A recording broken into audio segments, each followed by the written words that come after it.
মহৎ কৃপা হতে বঞ্চিত হওয়ার আমাদের বাধা কোথায়, ভজনের অন্তরায় কোথায়, অনর্থ কোথায়, সেটি যদি জেনে আজ আমরা গুরুচরণ আশ্রয় করেছি, সৎসঙ্গও করছি, ভগবৎ সঙ্গও করছি, হরিনামের বন্যা বইছে সারা বিশ্বব্যাপী, তবু মনুষ্যত্বের উন্মেষ, আমার বিবেকের চেতনা, আমার জাগ্রত চেতনা, আমার আত্ম উপলব্ধি, আমার ভগবৎ প্রীতি আমি কেন অর্পণ করতে পারছি না? আসুন আমরা ভাগবতের আলোকে জীব গোস্বামীর অনুভূতিতে শত সন্দর্ভের একটু আস্বাদন জানাই। দেখুন, জীব গোস্বামী বলেছেন প্রথমে আমাদের সঙ্গ করবার জন্য একটু বিষয় নির্ণয় করতে হবে। আমি অনুরোধ করছি ধ্যান দিয়ে শোনার জন্য। উনি বললেন আমাদের সঙ্গটা কেমন হতে হবে? সাজাতিয়াশয় স্নিগ্ধে শতবরে। জীব গোস্বামী এই আমাদের পৃথিবী নামক ভূখণ্ডের অন্যতম শ্রেষ্ঠ আচার্য, রূপ ও সনাতনের অনুভূতির কৃপা পেয়েছিলেন। এই জীব গোস্বামী তার শতধণ্ডরে বলছে স্বজাতীয় সঙ্গ করো। এই সঙ্গের বিষয়ে আমরা বড় অবহেলা করছি। দেখুন, স্বজাতীয় এবং বিজাতীয় এটা কেমন আপনারা লক্ষ্য করেছেন? খাঁটি গোদুগ্ধের মধ্যে শর্করা চিনি দিয়ে যদি জাল দেন না, চিনির অস্তিত্বটা, মিষ্টতাটা দুধে মিশে যাবে। কারণ দুধও মিষ্ট আর চিনিও মিষ্ট। কিন্তু দুধে যদি পাথর টুকরো দিয়ে জাল দেন, মিশবে কি? এই স্বজাতীয় এবং বিজাতীয় এই বোধটাই জীব গোস্বামীপাদ সন্দর্ভে আগে বলেছেন স্বজাতীয় সঙ্গ করতে। স্বজাতীয় মানে দেখুন, আমরা যদি আমাদের গোস্বামীগণের আনুগত্য নেই ষড়গোস্বামীর, তাহলে আমাদের দাস্য, সখ্য, বাৎসল্য, মধুর, এই যে চার প্রকারের রসের যে ভজন, আচ্ছা, যিনি দাস্য ভক্তির দাস্য রসের অধিকারী, তার সাথে মধুর রসের অধিকারী স্বজাতীয় মিশবে না। দাস্য রসে যিনি সঙ্গ করেন, দাস্য রসেই যার আসক্তি, দাস্য রসেই যার ভজন, সখ্য রসে মিশবে কি করে? এই জন্য গোস্বামীপাদ প্রথমেই বলেছেন স্বজাতীয় স্বয়ে ভক্তের সঙ্গ করো। আমাদের স্বজাতীয় সঙ্গ না হওয়ার দরুন বিজাতীয় ভাব দ্বারা আমাদের, এর মানে কিন্তু কাউকে ত্যাগ করতে বলা হচ্ছে না, কাউকে নিন্দা করা হচ্ছে না। সবাইকে সম্মান করতে হবে, সবাইকে যথাযথ সম্মান প্রদর্শন পূর্বক স্বজাতীয় সঙ্গ করতে হবে। দেখুন, যার ভজন মধুর ভাবের উপাসনা, তার সাথে মধুর ভাবের উপাসনার যদি সঙ্গ হয়, তখন এই স্বজাতীয় সঙ্গ প্রীতি মনোময় হয়ে ওঠে, আনন্দময় হয়ে ওঠে। এই জন্য বিজাতীয় সঙ্গ আমার যে ভজন, ওই যে বললাম দাস্য ভক্ত, দাস্য রসের যিনি ভক্তি করেন, তার সাথে দাস্য ভক্তি রসের সামঞ্জস্য হবে। সখ্য রসের সাথে দাস্য রস মিলে না, আবার সখ্য রসের সাথে বাৎসল্য রস মিলে না, বাৎসল্য সখ্যর সাথে মধুর রসের জীবনের প্রথম অবস্থায়, আমাদের ভজন প্রগতির প্রথম অবস্থায়, অঙ্কুর অবস্থায় স্বজাতীয় সঙ্গ করবেন। বিজাতীয় সঙ্গ করলেই কিন্তু আপনাকে টেনে নেবে। যার সঙ্গ করবেন তার ভাবনা কণাগুলো আপনাকে টেনে নেবে সেদিকে। কেমন জানেন? একবার গিরিরাজে একজন বিরক্তি প্রধান বাবাজি মহারাজ রাত 3টের সময় পরিক্রমা দিতেন এবং খুব একা, কাউকে সাথে নিতেন না। তিনি কুঠিরও নির্মাণ করেননি, আর সেই গোস্বামীদের মতো গাছতলাই থেকে ভজন করতেন, নিষ্কিঞ্চন মাদুকরি করেই তিনি উদর পূরণ করতেন। ইনি ভোরবেলায় গিরিরাজ পরিক্রমা করতে করতে রাধারানীর চরণ চিন্তায় রত তার চিত্ত, হঠাৎ মনে হলো বৃন্দাবনে একটা মন্দির করলে কেমন হতো, অনেক শিষ্য থাকবে, হ্যাঁ, আমি আচার্য পাদে বসবো, কেমন কোলাহল মুখর আনন্দ হবে। নিজের গালে চড় বসিয়ে দিয়েছেন। সারা জীবন রাধারানীর চরণ চিন্তা করে এখন আশ্রম করার ইচ্ছা হচ্ছে, শিষ্য করার ইচ্ছা হচ্ছে, নিজের গালে চড় বসিয়ে দিয়েছেন। কারণ হিসাবে দেখতে গিয়ে পেছনে তাকিয়ে দেখলেন আমাদের কলকাতার এক ধনী শেঠ পরিক্রমা দিচ্ছিলেন বিষাদ দূরে। উনি ওই মহান বিরক্তি প্রধান বাবাজিকে দেখে মনে করছেন একটা বড় মন্দির করব, ওনাকেই যদি আচার্য করা যায়, শিষ্য সামন্ত নিয়ে আমার প্রচার হবে, ওনার হৃদয়ের বিষয় অনুভূতি কণাটা ওনার চিত্তে প্রবেশ করে এই ভাবনার উদ্বেগ ঘটিয়েছে। উনি ওখান থেকে নমস্কার দিয়ে অন্য পথ দিয়েই চলে গেলেন। যদি বিজাতীয় সঙ্গ করেন আপনাকে আক্রমণ করবেই। জীবাণু যেমন আক্রমণ করে, রোগ জীবাণু। এই জন্য শাস্ত্রে বারবার নির্ণয় করেছে স্বজাতীয় সয়, তাদের আশয়ে থাকো, আশ্রয়ে থাকো স্বজাতীয় ভক্তের। সবাইকে মান্যতা দেবেন, সবাইকে সম্মান করবেন, কিন্তু স্বজাতীয় সঙ্গ না করলে, আর বললেন কি স্নিগ্ধে, স্বজাতীয় সয় স্নিগ্ধে। সঙ্গ তার করতে হবে যার চিত্ত কোমল, যিনি খুব রূঢ় প্রবণ নন, কথায় কথায় রেগে যান, ক্ষেপে যান, রূঢ়তা ব্যবহার করেন। সাপ এসছে, এরকম মঙ্গলের লক্ষণ। ভাগবতে যদি কোনো প্রাণী আসে জানবেন এটা মঙ্গলের লক্ষণ, চলে যাবে। জয় শ্রী রাধে।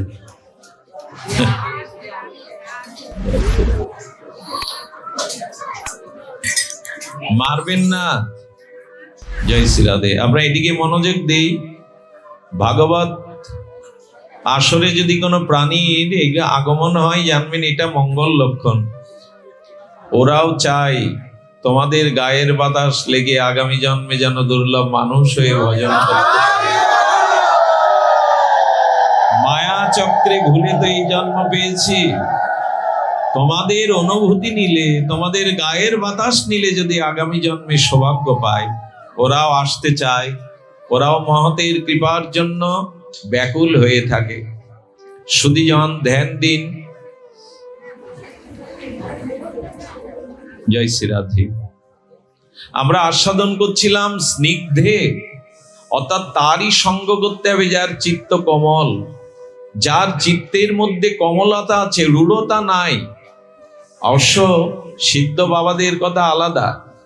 আপনাদের কাছে একটু নিবেদন করি, এই যে স্নিগ্ধ, এই শান্ত চিত্ত, স্নিগ্ধ কোমল স্বভাব, এদের সঙ্গ করলে আপনার মধ্যে এই কোমলতা প্রবেশ করবে, স্নিগ্ধতা প্রবেশ করবে। আস্তে ধ্যান দিন। শতবরে এই কথাটি আপনারা একটু কৃপা করে হৃদয়ে নিন। আপনার ভজন প্রগতি সেদিনই হবে, আপনার ভজনের ক্রমান্নতি তখনই হবে যখন আপনার থেকে যিনি শতগুণ বেশি ভজন করেন তার সঙ্গ করলে। দেখুন, আপনি যার সঙ্গ করছেন তিনি যদি আপনার সমপরিমাণ ভজন করেন, আপনি পিছবেন না, স্খলিত হওয়ার সম্ভাবনায়, কিন্তু এগিয়েও যেতে পারবেন না। আর যদি আপনার থেকে ভজন যিনি কম করেন তার সঙ্গ করেন, যার ভজন অনুরাগ আপনার থেকে কিছুটা স্তর কম, অবশ্যই আপনি পড়ে যাবেন, অবশ্যই আপনাকে পিছনে টেনে ধরবে। আপনার থেকে যিনি শত বেশি ভজন করেন তার সঙ্গ করতে হবে।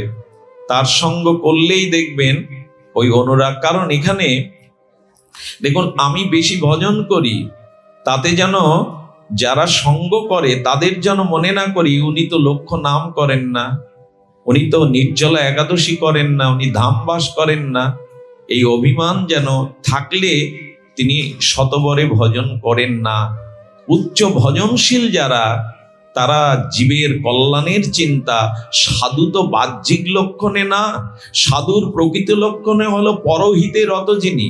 আরে তুলসীদাস গোস্বামী পাদ তার রামচরিত মানস এই অনন্য গ্রন্থে বলছেন সাধু হবে কাপাস তুলার মতো। যিনি ভজনানন্দী সাধু তার তুলনা দিতে গিয়ে বলছে কাপাস তুলা। আচ্ছা, কাপাস তুলার মধ্যে কোনো রস আছে কি?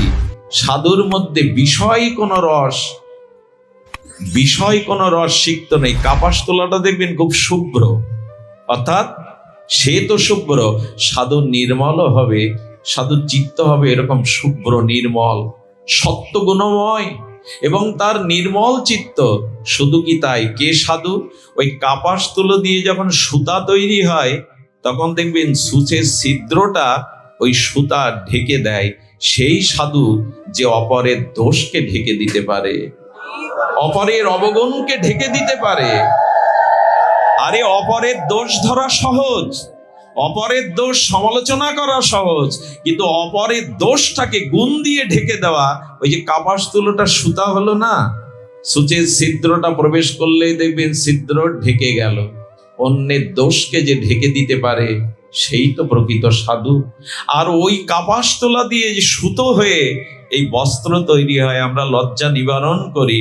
সাধু যখন এই মনুষ্য জন্ম লাভ করে গৌর গোবিন্দের চরণ আশ্রয় না করে বিষয় ভাবনার দ্বারা এই যে পতন হতে, লজ্জা হতে, ভজনহীন ব্যক্তির লজ্জা হতে রক্ষা করে তিনি তাকে ভজন অনুরাগী করে তোলেন। এই দুর্লভ মনুষ্য জন্মের যে সার্থকতা ভজন, সেই ভজন তার হৃদয়ে জড়িয়ে দিতে পারেন, ইনিই হলেন সাধু।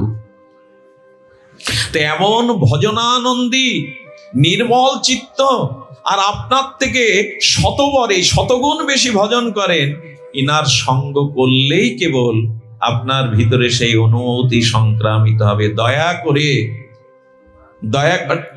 এই যে ভজন পথ, আচ্ছা অনেকেই ভজন বেশি করেন, কিন্তু তার সঙ্গ করেও আমাদের চিত্তশুদ্ধি হয় না কেন? তার একটি কারণ আছে। বড় বাবাজি মহারাজকে বলে দিয়েছিলেন, রামদাস বাবাজি মহারাজকে, দেখ এই ভজন পথে 3টে চোরের সাথে তোর দেখা হবে, এই ভজন পথে 3টে চোরের সাথে তোর দেখা হবে। যদি চুরি করে নেয় তো ভজন এ থেকে স্খলিত হয়ে যাবে। সেই 3টি হলো লাভ, পূজা, প্রতিষ্ঠা। এই যে লাভ, পূজা, প্রতিষ্ঠা, এই 3টি চোর তোর সামনে, তস্কর তোর সামনে পড়বে। এদের হাত থেকে যদি রক্ষা পাস তবেই ভজন রক্ষা করতে পারবি। চারিদিকে তাকিয়ে দেখুন, চোখ খোলা, এই লাভ, লোভ, প্রতিষ্ঠায়। আচ্ছা আমাদের গৌরী আচার্যগণ তো চোখ খুলে দিয়েছেন, দিবালোকে সূর্যের মতো বলেছেন। কি বলেছেন তারা? অভিমান হলো সুরা সম। আচ্ছা মদ পান যে করে তাকে পছন্দ করেন কি আপনারা? মদ্য পান করলে সে তো অশুদ্ধ হয়, অশুচি হয়। তেমনি যার অভিমান, ভজনের অভিমান আছে, সেই অভিমান হলো সুরা পানের মতো অশুদ্ধতা। কেন আমাদের তো এই অভিমানে ছেয়ে গেল। এই জন্য অভিমান যদি থাকে, তুমি ভজন করো, তুমি লক্ষ্য নাম করো, তুমি ধাম বাস করো, এই জাতীয় ভজনের অভিমান যদি তোমার থেকে ওঠে, তুমি সুরাপানকারীর মতো অশুদ্ধ হয়ে গেলে। আজ এই অভিমানেই শেষ করে দিল আমাদের ভজনের পথে। এগুলি অন্তরায়। আমাদের গোস্বামীগণের দন্য দেখবেন, আমাদের আচার্যগণের দন্য দেখবেন। ছিল গুরু মহারাজকে আমি কখনো দেখিনি, আমার যতটুকু অনুভূতি ক্ষুদ্র, ছিল গুরু মহারাজের একান্ত সেবকদের কাছে শুনেছি।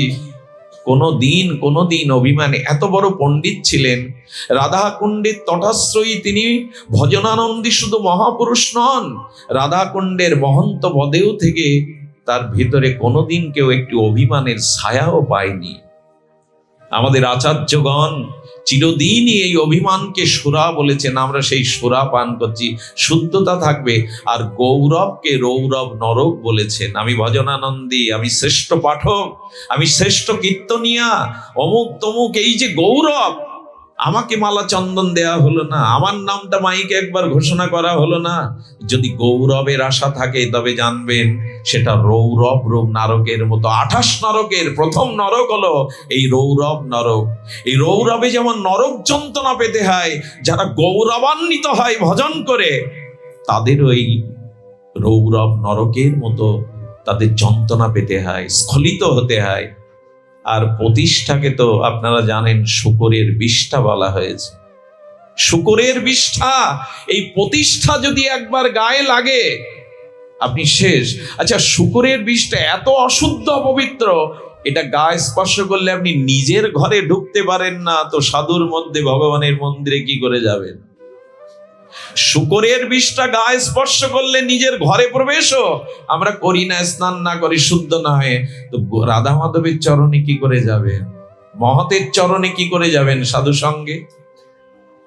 এই জন্য অভিমানকে সুরা, গৌরবকে রৌরব নরক, এবং আমাদের প্রতিষ্ঠাকে শূকরের বিশ্বাস সহিত আচার্যপাদ সতর্ক করেছেন, সাবধান করেছেন। আমরা কি আর তাই শুনি? ঠাকুর মশার মহাবাণী, কামে যার হতচিত, নাহি মানে নিজ হিত, মনের না ঘুচে দুর্বাসনা।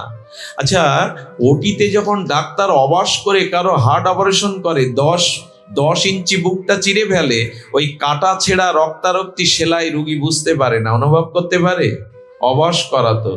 তেমনি যত কথাই বলি, কামনা বাসনায় আমাদের বিবেক অবশ হয়ে আছে, কাজ হচ্ছে না। কামনা বাসনায় আমাদের চিত্ত যেন অবশ হয়ে আছে, ক্রিয়া করছে না।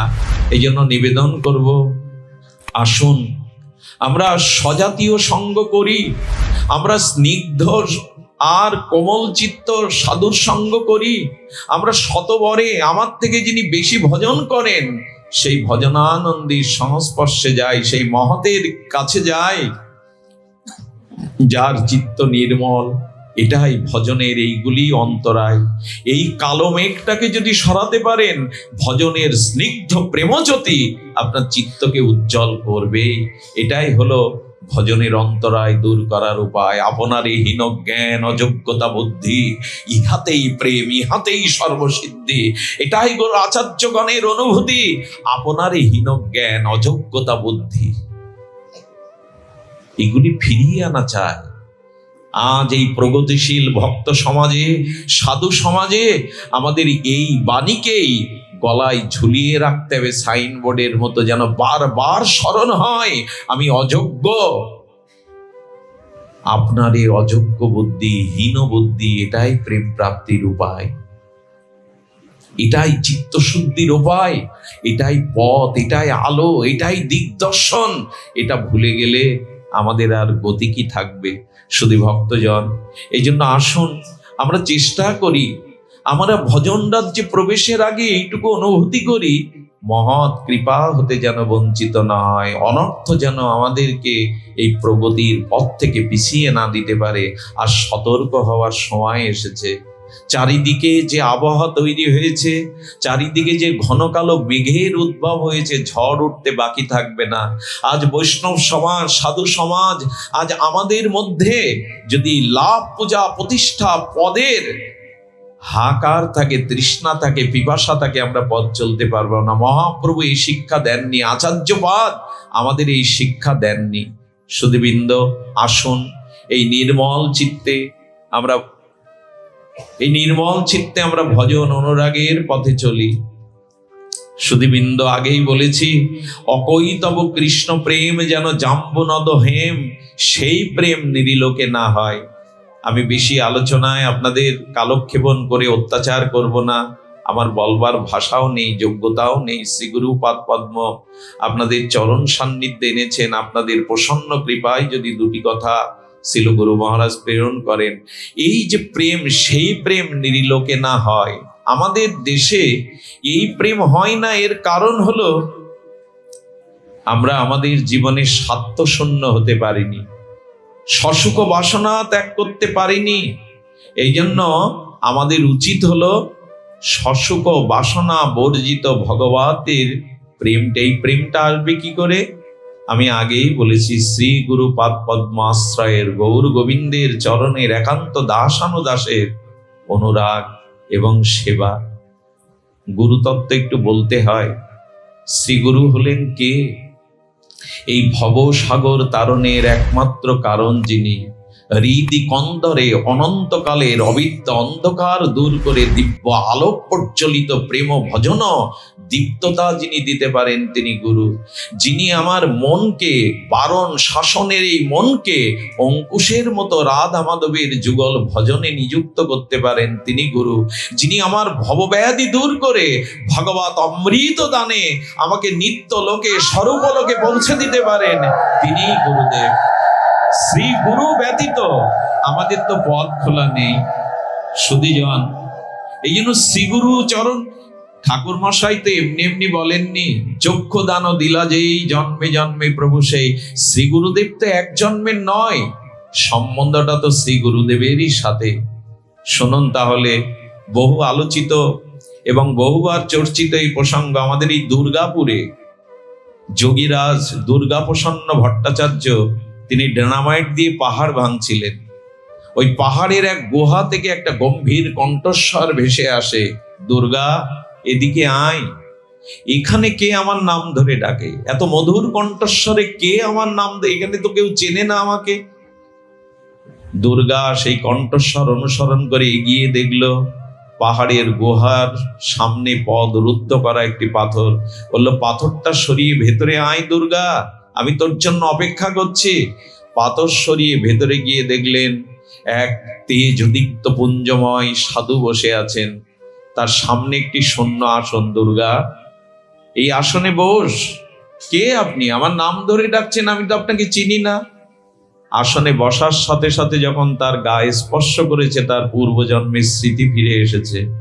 বললেন, তুই আমি এখানেই ভজন করছিলাম, মহাকালের ডাক এসে তোকে নিয়ে যায়, আমি ওই আসন পেতে আজও বসে আছি, কবে আবার আসবি, আবার তোকে কৃপা দান করে রাধারানীর চরণে পৌঁছে দেব, তাই আমি বসে আছি। বস দুর্গা, আমি আজও তোর জন্য বসে আছি। এই হলো গুরুদেব, এই হলো গুরুপাদ পদ্ম, এই হলো শ্রীগুরুর পাদ পদ্ম। গুরু সেবায় জীবন কাটাবেন। এক আচার্যপাদ তার শিষ্যকে বলেছিলেন, শোন, বড় লোকের ঘর থেকে এসেছিস, সেবা করতে পারবি না, চলে যা। বলো, গুরুদেব একটু সুযোগ দিন, কৃপা করুন, আমাকে বলুন। বলে, পারবি? সারা রাত ওই বাথরুমটা, ল্যাট্রিনটা জল ঢেলে ড্রেন পরিষ্কার কর। আরে ধনির দুলাল, সারা রাত গুরু পাদ পদ্ম বললেন ওই ড্রেনটা পরিষ্কার কর, ওই বাথরুম গুলো জল ঢাল। রাত্র তৃতীয় প্রহর পর্যন্ত জল ঢেলে বলছেন, গুরুদেব আমাকে তো বিশ্রামের কথা বললো না। ভোরবেলা গুরুদেব আহ্বান করে দেখে শ্রী গুরুদেব সারা রাত ঘুমাননি, সারা রাত রাধারানীর চরণ চিন্তা করছে, আর মুখে তার দিব্য নাম স্ফুরিত হচ্ছে। ভোরবেলা বললেন, যা ঘুমিয়ে পড়। যখনই মশারিতে ঘুমাতে গেছেন, বড় কাল সর্প ফনা দিয়ে ওর মধ্যে আছে। গুরুদেবের চরণে এসে পড়ে কাঁদছেন, গুরুদেব বড় কাল সর্প। বলল, আজই তোর মৃত্যু যোগ ছিল রে, সারা রাত এই গুরুর আদেশ পালন করাই সেবা করার জন্য কাল সর্প থেকে বেঁচে গেলি, যা যা জীবনটা ভজনে কাজে লাগিয়ে দে। এই হলো শ্রী গুরুপাদ পদ্ম। আমাদের শ্রীরাম বৃন্দাবনে এক আচার্যপাদ তার শিষ্যকে ডেকে বললেন, এই জপের মালা নিয়ে গাছতলায় বস, আমি যতক্ষণ না বলবো নাম নিরন্তর অবিচ্ছিন্ন তৈলধারার নাম নিবি, নাম বন্ধ করবি না। কি বলবো আপনাদের, নাম নিতে নিতে গধূলি বেলায় দেখছেন এক ঘূর্ণাবর্ত ঝড় যেন চারিদিকে ঝড়ের মতো ঘুরছে। বারবার প্রশ্ন করছে, নাম করতে করতে, কে তুমি? ঘূর্ণাবর্তে কালো মূর্তি কে? বলেন, আমি কাল, তোমাকে নিতে এসেছি। তো অপেক্ষা কেন? বলো, শ্রীগুরুর আদেশে তুমি যে নাম জপ করছো, তোমার কাছে আমি প্রবেশ করতে পারছি না, সে সাহস, সে ক্ষমতা আমার নাই। শ্রী গুরুদেব জানতেন কাল আসছে, হরিনাম জপ করতে বললেন গুরুদেবের আদেশ তো লঙ্ঘন করতে পারবো না। যম অপেক্ষা করে, কাল অপেক্ষা করে ফিরে গেল। এই হলো শ্রী গুরুদেব। শ্রী গুরুচরণে রতি না হলে আমরা উত্তম গতি পাবো না। আজ গুরু নিষ্ঠাটা শিথিল হতে বসেছে। গুরুদেবের সাথে আমরা বন্ধুর মতো আচরণ করি, গুরুদেবের কাঁধে হাত দিয়ে সেলফি তুলি, এটা প্রচার করি, এগুলো নয়। শ্রীগুরু পাদ পদ্মে নিষ্ঠা রতি না হলে ভজনে এক পাও এগিয়ে যাওয়ার সম্ভাবনা নেই। সারা জীবন কি এই দৃষ্টান্ত দিয়ে যাব? ঠাকুর নরোত্তম এই হেয় সেবা, গুরুদেবের মলমূত্র অলক্ষে কাটতেন, এই দৃষ্টান্ত সারা জীবন দিয়ে যাব? মাধবেন্দ্র পুরীপাদের দৃষ্টান্ত দিয়ে যাব যে ঈশ্বরপুরী হাতে করে তার মলমূত্র কেটেছেন, এই দৃষ্টান্ত শুধু শাস্ত্রের পৃষ্ঠায় থাকবে, কই আমাদের চরিত্রে কই? মাধবেন্দ্র পুরীপাদের মলমূত্রগুলো আজ নিজে হাতে কেটেছেন, ঈশ্বর পুরীপাদ নিজে হাতে কেটেছেন। যাওয়ার সময় বলে গেলেন, হ্যাঁ, আমার সর্বস্ব আমি তোমাকে দিয়ে গেলাম। মহাপ্রভু কি আর খাল বিলে যাবে? ঈশ্বর পরিপাতকে কেন গুরু কর্তন করবেন? গুরু সেবার দ্বারা উনি প্রেমের সাগর পেয়েছিলেন, এই জন্য তো চৈতন্য প্রভু সাগরেই যাবেন, খাল বিলে তো যাবেন না। এই জন্য নিবেদন করছি, সদ্গুরুদেবার সেবা অনুরাগ এটাই ভজন পথের একমাত্র পথ। অন্য কোনো বন্ধু নেই, অন্য কোনো বন্ধু নেই। সুধীবৃন্দ, এই জন্য ভগবান যখনই বারবার এই জগতে অবতীর্ণ হয়েছেন, তিনি গুরু ভক্তির আচরণ নিজে করেছেন। সুধীজন মহাপ্রভু কুমারহট্টে এলেন। শ্রীনিবাস আচার্য মহাপ্রভুর যখন নবদ্বীপ ত্যাগ করলেন, তখনই শিবাস বলেছিল, কথাটি বড় মার্মিক কথা। শিবাস ঠাকুর বললেন, নবদ্বীপ যেন আমার কাছে অজগর সাপের মতো লাগছে, গৌরহীন নবদ্বীপ আমার কাছে অজগর সর্প, যেন গিলে খেতে হচ্ছে। প্রভুর চরণ দর্শনের জন্য তিনি কুমারহট্টে গেলেন। শ্রীনিবাস আচার্য প্রভু জানতেন কোথাও না গেলে একবার গুরু আবির্ভাব ভূমিতে মহাপ্রভু আসবেন, কোথাও না এলে একবার ওখানে আসবেন। প্রভু এসেছিলেন কুমারহট্টে, আর সেই মাটি দেখে লুটিয়ে পড়ে ধুলায় গড়াগড়ি যাচ্ছেন এই রাধা ভাবদ্যুতি সুবলচেতন। কেন জানেন? হে গুরুপাদ পদ্ম, এই ভূমিতেই তোমার চরণ পড়েছে, এই ভূমিতেই তোমার বিচরণ, এই ভূমির মাটির মধ্যেই কৃষ্ণ প্রেম রাধা প্রেম লুকিয়ে আছে। মহাপ্রভু শুধু গড়াগড়ি দিলেন না, ওইখানের মাটিগুলো কুড়িয়ে নিয়ে আঁচলে বাঁধছেন। এটা গুরুদেবের পাদ পদ্মের স্পর্শকিত ভক্তির ধুলি। আছে আমাদের গুরু ভক্তি, আছে আপনাদের আমার মতো মাদিস্য জীবের নাই।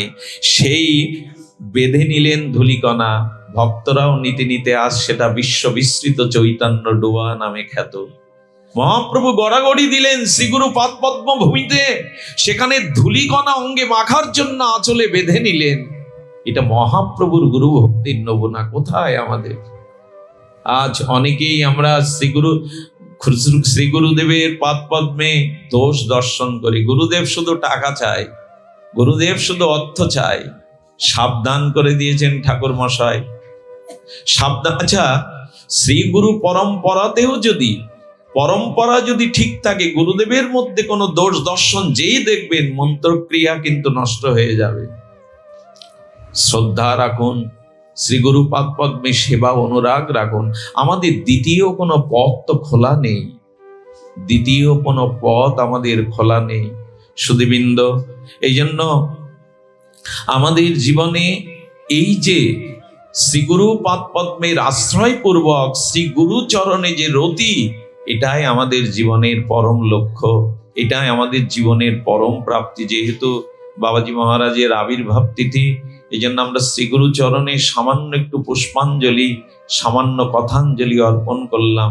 শ্রী গুরুদেবের মহিমা দেখুন। শ্রী রামানুজাচার্য বলদেবের এই অবতার, উনি একবার আমাদের দক্ষিণ ভারতে যেতে যেতে 25 জন শিষ্য সহ উনি উপস্থিত হয়েছিলেন এক গরিব কাঙাল ব্রাহ্মণ ভক্তের বাড়িতে। এই উদাহরণ দিতে গিয়ে বারবার আমরা বলি এই কথাগুলি। দেখুন, শ্রী গুরু ভক্তির নমুনা দেখুন। গুরুপাদ পদ্ম পেয়ে সেই ব্রাহ্মণ ও ঘরণী শ্রী গুরুদেবের পাদ প্রক্ষালন করে কোথায় বসতে দেবেন, তিনি একটি আসনে তাকে আসীন করে আর শাড়ি বা পবিত্র কাপড় পেতে দিয়েছেন ভক্তদের বসার জন্য। কিরে মা, পতিদেবতা কোথায়? বলে ভিক্ষায় গেছে, কখন আসবে জানি না। বলেন মা, দুটো ভোগ রাগ কর, আর সাধু সেবা গুরু সেবা হবে। ধনির দুয়ারে গিয়ে বঞ্চিত হয়ে ফিরে এলো। মধ্যাহ্ন বেলায় শ্রী গুরু সেবা বঞ্চিতা হয়ে এই সতী সাধ্বী শিরোমণি নদীতে ঝাঁপ দিতে গেলেন। যদি গুরুদেবের সেবা বঞ্চিত হই, এ দেহ রেখে লাভ কি? এ দেহ তো, ভজন দেহটা তো তিনিই দিয়েছেন, এ দেহ রেখে লাভ কি? যখন নদীতে ঝাঁপ দিয়ে আত্মহনন করতে যাবে, নদীর জলের মধ্যে শ্রীগুরু পাদ পদ্মের বদন ভেসে উঠেছে। সেই গুরুদেবের বদন দেখে মরা হয়নি তার। কি করবেন? আত্ম অনুশোচনায় তিনি ভুগতে ভুগতে কি সিদ্ধান্ত নিলেন জানেন? ওই গ্রামের এক ধনীর দুলাল ছিল লম্পট। অনেক দিন এই সতী সুন্দরী মায়ের প্রতি তার প্রদৃষ্টি ছিল, অনেক প্রলোভন, অনেক প্রস্তাবনা তাকে দিয়েছে। এই সতী কি করলো জানেন? সেই ধনীর দুলালের কাছে গিয়ে বলল, আজ আমাকে কিছু উপাচার দিতে হবে। শ্রীগুরু পাদ পদ্ম বৈষ্ণবগণ গৃহে। বলেন, তুমি আমার কাছে এসেছো? এত আহ্বান, এত প্রলোভন, আমি তোমাকে চেয়েছি অনেক দিন ধরে, আজ কেন এসেছো? বলো, আজ শ্রী গুরুপাদ পদ্মর গৃহের জন্য আমার সেবার বস্তু প্রয়োজন, আমাকে সেবার উপাচার দিন। বলে বিনিময়ে? বলে বিনিময়? আজ নিশীথে এই দেহটা আমি আপনার কাছে বিক্রি করব, দিন আমাকে গুরু সেবার জন্য উপচার দিন। স্তম্ভিত হয়ে তাকিয়ে আছে, যাকে এত প্রলোভন, এত ধন সম্পদের প্রতিপত্তি দেখিয়ে যার চিত্তকে আমি নড়াতে পারিনি, এই গুরু কি, গুরু তত্ত্ব কি, যার সেবার জন্য শরীর বিক্রি করতে এসছে। বলো 25 জন কেন, 200 জনের জন্য নিয়ে যাও, কথা রাখতে হবে। ভাবা যায়? সেই উপাচার নিয়ে এসে চোখের জলে রান্না করতে গিয়ে কি বলছে জানেন? কাঠকে বুকে জড়িয়ে ধরেছে, ওরে কাঠ, তুই পুড়ে পুড়ে গুরু সেবায় লাগলি, আমার দেহ লাগলো না ভগবানের সেবায়, গুরু সেবায়। তুই গুরু সেবা প্রসাদী কাঠ পুড়ে গেলি। জলগুলোকে বলছে তাপ দিয়ে দিয়ে পুড়িয়ে তোরা গুরু সেবায় লাগলি। তন্ডুলগুলোতে রাধারানীর নাম দিতে গিয়ে বললেন তোরা শক্ত কোমল হয়ে গেলি, তোরা শ্বেত শুভ্র হলি সেবায়, আমি পারলাম না। চোখের জলে রান্না করে ভোগ লাগিয়ে গুরুদেব যখন পেলেন, সন্ধ্যার অবসরে স্বামীকে ঘরে ডেকে চরণে চোখের জলে বললেন, এ দেহ মন জীবন যৌবন অগ্নি ব্রাহ্মণ সাক্ষী করে আপনার চরণে নিবেদন করেছিলাম, কিন্তু আজ সেবার জন্য এই দেহকে আমি বিক্রি করে দিয়েছি। পতিদেবতা তার মাথায় হাত রেখে বললেন, জানি না যেন বিধাতা জন্মে জন্মে তোমার মতো সহধর্মিনী ঘরে দেয়। আরে যার দ্রব্য গুরু সেবায় লাগে সে পতিত হতে পারে না, সে লম্পট হতে পারে না, সে মহাপুরুষ। যার বস্তু ভগবানের সেবায় লাগে সে মহাপুরুষ।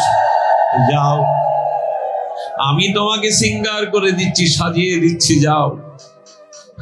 আজ পতিতাকে সাজিয়ে দিয়ে বললে, যাওয়ার আগে শ্রী গুরুদেবের অধরামৃত একবার নিয়ে যাও। যে আমাদের গুরু সেবার ভক্ত সেবার মর্যাদা রক্ষা করেছে সে মহাপুরুষ, যাও, তাকে আমার প্রণাম দিও। সুধীজন সেই প্রসাদের থালি নিয়ে যখন গেছে, দিকে কি ঘটেছে জানে? শ্রী গুরুদেব কি জানতেন না অন্তর্যামী তিনি? উনি যত গ্রাস মুখে প্রসাদ তুলেছেন ততবারই ওর চিত্ত শুদ্ধ হয়ে গেছে।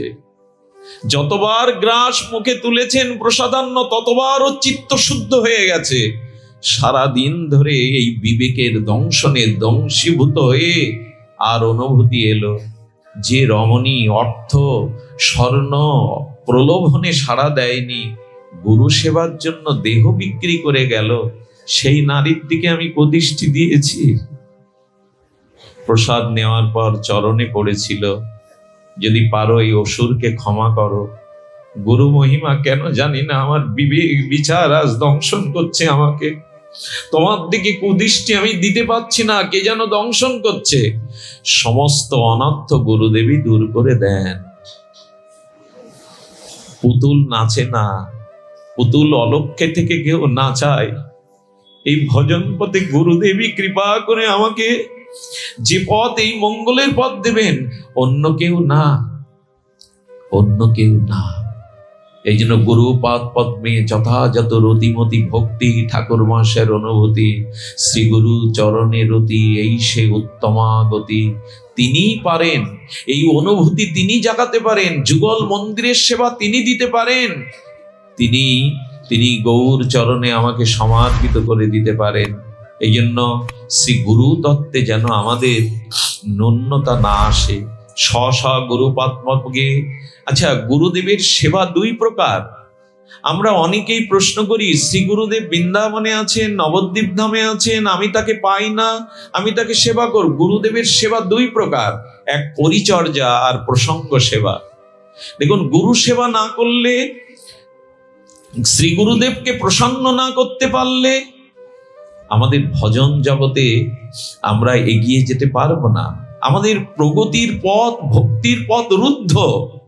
সেবার কথা বললাম, পরিচর্যা আর প্রসঙ্গরূপী সেবা। পরিচর্যা হলো নিজ হস্তে শ্রী গুরুদেবের স্নান আদি, বস্ত্র আছি কেঁদে দেওয়া, তাকে ভোগ রান্না করে দেওয়া, অসুস্থ অবস্থায় দিন রাত তাকে মায়ের স্নেহের মতো সেবা করা, নিবেদিত আত্মা হয়ে সেবা করা, তার আদেশ চাওয়ার আগে নিজেকে প্রস্তুত করা, এগুলো হলো পরিচর্যা। আর যদি কাছে না পান, গুরুদেব অপরকাটে যান বা শ্রীধাম বৃন্দাবনে রাধা কুণ্ডে থাকেন, দূরে থাকেন, তবে তবে কি করবেন? প্রসঙ্গরূপী সেবা করবেন। এই যে গুরু মহিমা, এই যে ভাগবত মহিমা, আপনি শ্রী গুরুদেবকেই প্রসঙ্গ করে তার বিগ্রহের সামনে তাকে শোনাবেন। শ্রী গুরুদেবকে ভগবানের প্রসাদ ও নির্মল্য, ভগবানের চরণের চন্দন চর্চিত তুলসী, এভাবে পরিচর্যা করবেন। তাকে শ্রী ভগবানের প্রসাদী ভোগ নিবেদন করবেন নিত্য। শ্রীগুরু আবির্ভাব তিথি পালন করবেন, তার তিরোভাব তিথিতে বৈষ্ণব সেবা, ভক্ত সেবা, ভাগবত ভক্তিযজ্ঞের অনুষ্ঠান করবেন। এইভাবে পরিচর্যা এবং প্রসঙ্গ সেবা রত না হলে আমাদের পথ রুদ্ধ। যদিও আপনারা জানেন এই যে গুরুপাদ পদ্মের সেবা ভিন্ন পৃথিবীতে কেহ তার জীবনকে সার্থক করতে পারেনি। বাবাজি মহারাজ এসেছিলেন, এসব চরণাশ্রিত শিষ্যদের পথ দেখিয়েছেন বলে আজ তাদের, আজ এই আশ্রম, আজ এই বিগ্রহ সেবা, আজ এই নাম নিষ্ঠা, আজ এই দন্য নিষ্ঠা। সুধীবৃন্দ, বেশি সময় নেওয়ার অধিকার নেই, চলুন আমরা সামান্য একটি ব্রজগোপিকাদের শ্লোক দিয়েই পাঠ বিশ্রাম দেই। চলো চিজাত আচারণ পশুন নলিন সুন্দর নাথ হতে পদম ছিল তৃণাঙ্কুরে সিদদিতি নকলি হতং মনকান্ত গর্ষতি। গোপীকৃত এই শ্লোকটি সামান্য একটু আস্বাদন। দেখুন, আমরা প্রেমের কথা বলতে বলতে আমরা ব্রজের যে আমাদের ভজন তো ওটাই, আরাধ্য ভগবান ও ব্রজেশ তনয় স্তধামং শ্রী বৃন্দাবনং রাম্য কাচিত বসনা ব্রজবধূ বর্গেন যা কল্পিতা। এই ব্রজবধূগণের, গোপীগণের, ব্রজততি সুন্দরীগণের কৃষ্ণ প্রীতি, কৃষ্ণ অনুরাগ, এটাই আমাদের পথ দেখাবে। সেই রাধা ভাবকান্তি নিয়ে মহাপ্রভু তো সেই ব্রজের নিকুঞ্জ মন্দিরের অবদান দিতে এসেছিলেন, অনার্পিত চরিত দিতে এসেছিলেন, সেই যুগল মন্দিরে প্রেম সেবা দিতে এসেছিলেন। সেটা আজ কোথায়? এই জন্য শ্রীগুরু পাদ পদ্ম কোথায় দেবেন? শ্রীধাম বৃন্দাবন যুগল ভজন ধন মোহে করল উপদেশ। যত যত নিতাই চরণে, গৌর চরণে রতিমতি হবে, তত তত শ্রীগুরু পাদ পদ্মে রতিতে শ্রীগুরু দেবেন গৌরাঙ্গ নিতাই চরণে, নিতাই গৌর চরণ শোভে দেবে রাধা মাধবের চরণে। এটাই তো আমাদের পথ, এটাই তো সিঁড়ি। সমষ্টি নিত্যানন্দের কৃপা ব্যষ্টি গুরুতে আত্মসমর্পণের দ্বারা শ্রী গুরুদেব শোভে দেবেন গৌর চরণে। আস্তে গৌর শোভে দেবেন। যত যত গৌর পদার বিন্দে আমার রতিমতি আসবে, তত তত রাধা মাধবের যুগল উজ্জ্বল রসের উপাসনা আমার হৃদয়ে জাগবে। এই হলো পথ। এই জন্য গোপীগণের যে উপাসনা, গোপীগণের উপাসনা কি? চলসি যদ ব্রজ চারণ পশুন নলিন সুন্দর নাথ তে পদম।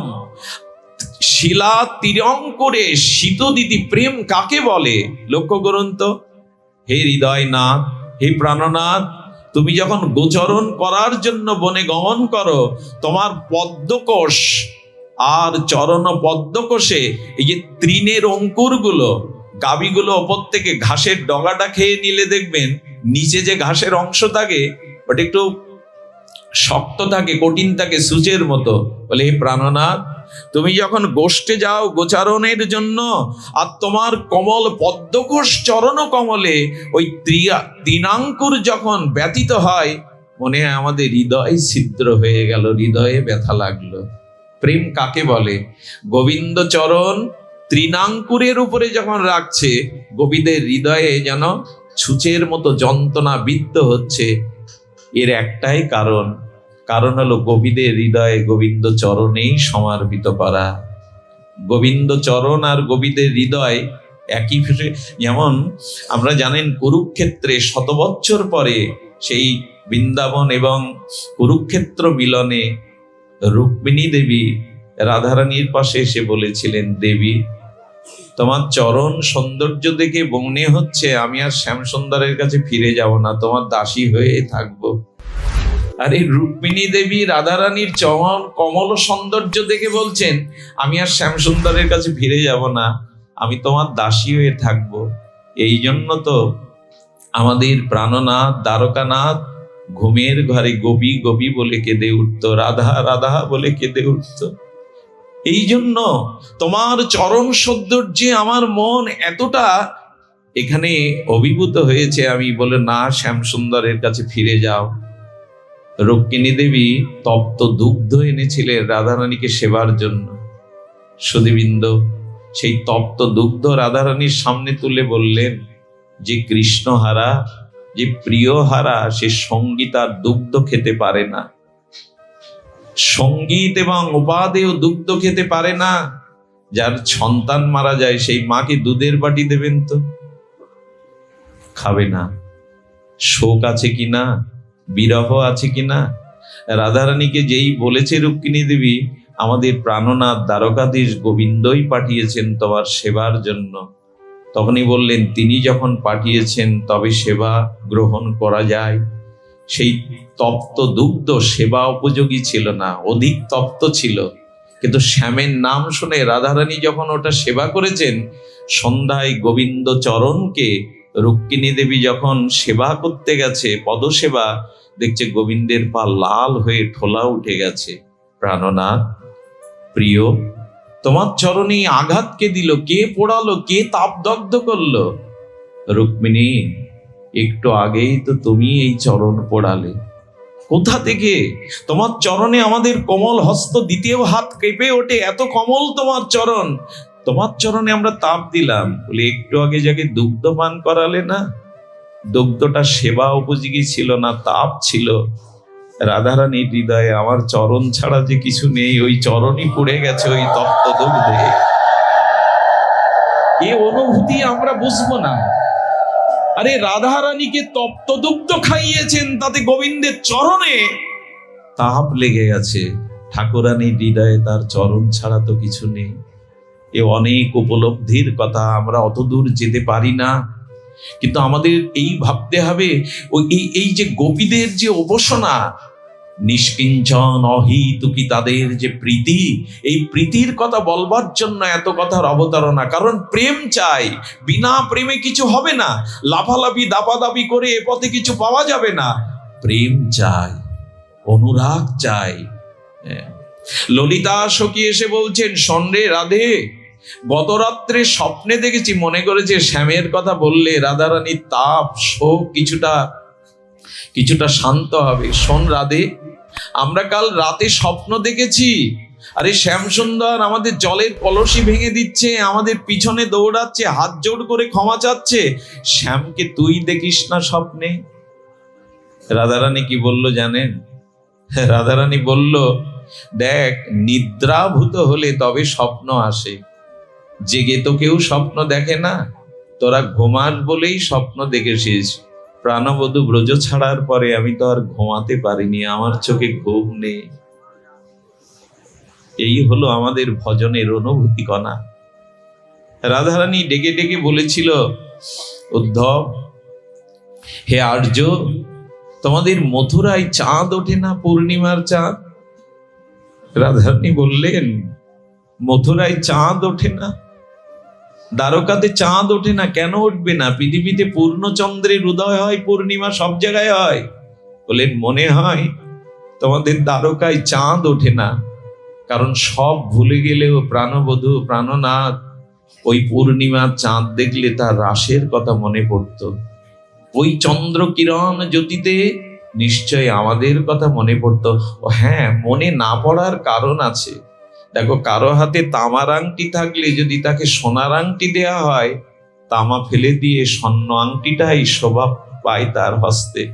সোনার আংটি দিয়ে যদি কেউ হীরার আংটি, মণিরত্নের অঙ্গরি দেয়, তখন সে সোনা ফেলে দেয়। আমরা তো গোয়ালিনী, আমরা তো তার সেবা জানি না। এই জন্য দ্বারকার মহিষীগণের সেবা পরিপাটি সঙ্গীত কলা বিদ্যা আছে, আমরা অভাগিনী, আমাদের নাই। আমার চিত্ত আকাশে কৃষ্ণচন্দ্রের উদয় হয়েছিল, তার দ্বিতীয়ার চাঁদ হয়ে কেন পূর্ণিমার চাঁদ হয়ে উদয় হয়নি? আমার হৃদয় ভূমিতে কৃষ্ণ প্রেম বীজ অঙ্কুর হয়েছিল, কিন্তু জল সেচ না দিয়ে তা অঙ্কুর উদ্গম হয়নি, বৃক্ষে রূপান্তরিত হয়নি। এই ক্ষেত এই যে ভালোবাসার পরেও, সর্বস্ব দেওয়ার পরেও এই যে মনে খেদ আমার হলো না, আমার গৌর ভজা হলো না, আমার নিতাই ভজা হলো না, আমার গুরু ভজা হলো না, এই আটটি হাহাকারেরই ভজন আমাদের। কই সে হাহাকার?